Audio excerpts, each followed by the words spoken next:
बरसों पहले एक छोटे से गांव में एक जलेबी वाला रहता था। उसका नाम था मिट्ठू। मिट्ठू का पूरा परिवार स्वादिष्ट मिठाइयां और जलेबियां बनाते थे और उनकी जलेबियां पूरे गांव भर में बहुत मशहूर थी। मगर मिट्ठू काफी लालची था। वो किसी को भी ठगने का कोई मौका छोड़ता ही नहीं था। मिट्ठू की दुकान एक स्कूल के पास थी और बच्चे अक्सर उसकी दुकान से जलेबियां खरीदते थे। मगर मिट्ठू उन बच्चों को भी ठगने का कोई मौका छोड़ता ही नहीं था। उसी स्कूल में राधा नाम की एक गरीब लड़की पढ़ती थी। राधा बहुत ही गरीब थी और उसके पास कभी पैसे होते ही नहीं थे। मगर राधा के दोस्त उसको कभी कभी अपने पैसों से जलेबी खिलाया करते थे, खास तौर पर राजू जो जमींदार का बेटा था। राधा ने कहा, राजू, तुम मुझे अपनी जलेबियां क्यों दे रहे हो? तो राजू बोला, राधा, तुम मेरी दोस्त हो।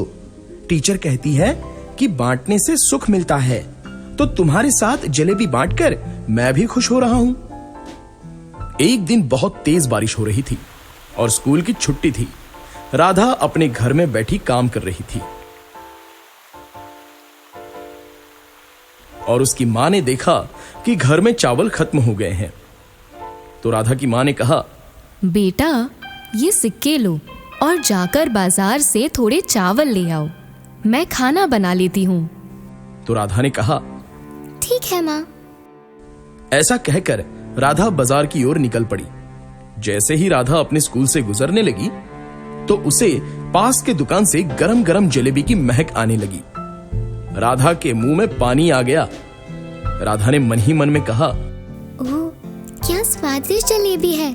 काश मैं इसे खा पाती। चलो कोई बात नहीं, खा नहीं सकती तो कम से कम इसकी सुगंध तो महसूस कर सकती हूँ। ऐसा सोचते हुए राधा थोड़ी देर वहीं खड़ी रह गई और जलेबी की खुशबू का मजा लेती गई। फिर कुछ देर बाद वो निराश होकर वहां से चलने लगी। तब मिट्ठू ने कहा, अरे ओ लड़की, कहां जा रही हो? मेरे पैसे बिना दिए? तब राधा ने कहा, पैसे? कैसे पैसे? मैंने तो आपकी दुकान से कुछ खरीदा ही नहीं। तो मिट्ठू ने कहा, और ये जो तुम इतनी देर से जलेबी की सुगंध ले रही थी, उसका पैसा कौन देगा? तो राधा ने कहा, सुगंध के पैसे? पर अंकल, मैंने तो जलेबी खाई ही नहीं, तो किस बात के पैसे? अरे पागल लड़की, सुगंध भी मेरे दुकान की जलेबी की थी ना, तो वही पैसे मांग रहा हूं। राधा ने सोचते हुए कहा, पैसे अगर मैंने यहाँ दे दिए तो मेरे घर वालों को भूखा रहना पड़ेगा। काश मैं यहाँ रुकती ही नहीं। ऐसा सोचते हुए राधा रोने लगी। तब वहां से राजू अपने बड़े भाई पप्पू के साथ गुजर रहा था। पप्पू शहर में पढ़ाई करता था और बहुत ही होशियार था। जब राजू और पप्पू ने राधा को रोते हुए देखा तो वो रुक गए और राधा ने रोते रोते उन दोनों को सारी बात बता दी। पप्पू थोड़ी देर सोचता रहा और फिर पप्पू बोला, भाई जलेबी वाले, आपकी बात बिल्कुल सही है।